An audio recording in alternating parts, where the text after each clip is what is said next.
Depth psychology is that part of psychology that doesn't present itself as a scientific approach to the life of the psyche.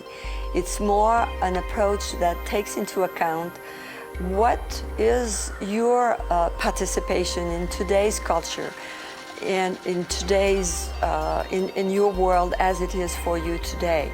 So it is interested in what in our psyche does not lie still, in what in the psyche evolves with the time, evolves with the relationship, evolves with the history, evolves with what's happening in your milieu, in your family, in your culture.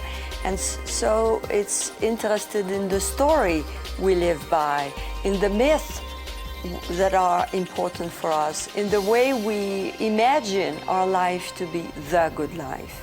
And that is not something that a scientific approach can define. In most of the history of humanity, misery was defined by physical misery. It was famine, being hungry. It was epidemics. Thanks to medical progress, we have very little in the advanced world, very little people who suffer from hunger and devastating medical condition. Yet, the suffering is much more intense than what we're led to believe. It's a great progress to have medication for borderline, and I hope they're going to find the pill to help with autism and schizophrenia, but not all of our miseries are based on a medical condition. And so what has happened is a medicalization of situations that are existential problems, not medical problems. Heartbreak, loneliness, anxiety, stress. We're facing a crisis of unprecedented statistic of suicide among the young, which is normally an indication of a terrible decadence. You know, if our youth are killing themselves, something is really wrong, and it's not a medical condition. Same thing with the solitude of the old, the worker who is let go and goes into a deep depression. So the misery has become mostly psychological.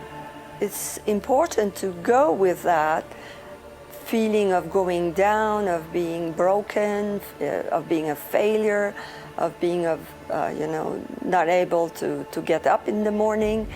Because if you medicalize it to the extreme, you never get to the point where what needs to die in the psyche can finally die.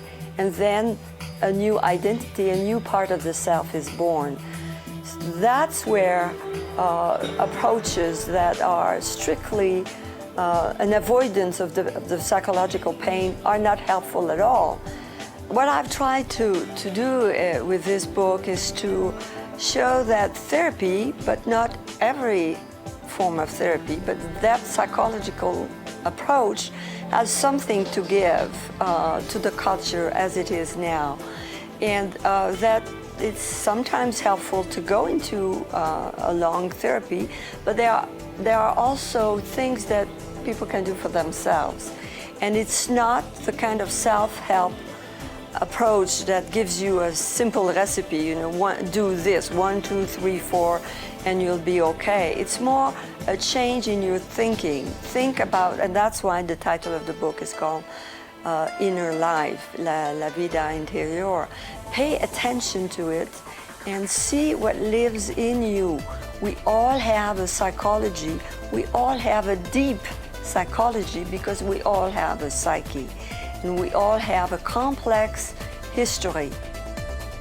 I've been told by many readers from the English version that this was a good self-help book.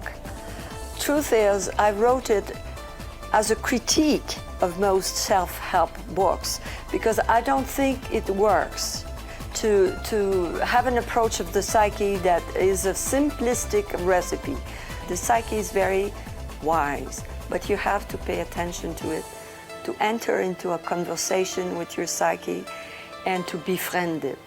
So that's the approach. It's not a self-help book in the sense that it's simple and it gives you a recipe, but it invites you to the adventure of opening the unconscious.